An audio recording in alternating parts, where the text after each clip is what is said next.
మంచి చేస్తే బలపడతారు, కుట్రలు చేస్తే కూలిపోతారు అంటూ డీలిమిటేషన్ బిల్లును వ్యతిరేకించిన పార్టీలపై ఆగ్రహం వ్యక్తం చేశారు ఏపీ సీఎం చంద్రబాబు.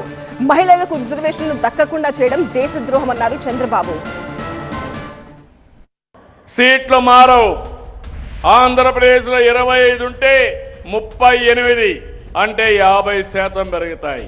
ఇంకొక రాష్ట్రంలో కేరళలో 20 ఉంటే 30 అవుతాయి. పెద్ద రాష్ట్రాలు ఉన్నప్పుడు ఇప్పుడు ఉండే నెంబర్ ప్రకారం 50% పెరుగుతాయి. ఇలాంటి బిల్లు పెడితే ఎందుకు అపోజ్ చేశారని అడుగుతున్నాను.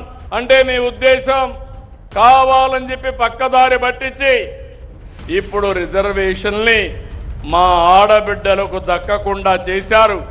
ఇది దేశ ద్రోహం, మహిళలకు మీరు చేసిన దగా మోసం అని మరొక్కసారి హెచ్చరిస్తున్నాను. ఏదో రాజకీయ కుట్రంటారు, ఏదో ప్రధానమంత్రి గారు ఇంకా బలపడతారంటారు. మంచి చేస్తే బలపడతారు, మీరు మంచి చేయండి మీరు కూడా బలపడతారు.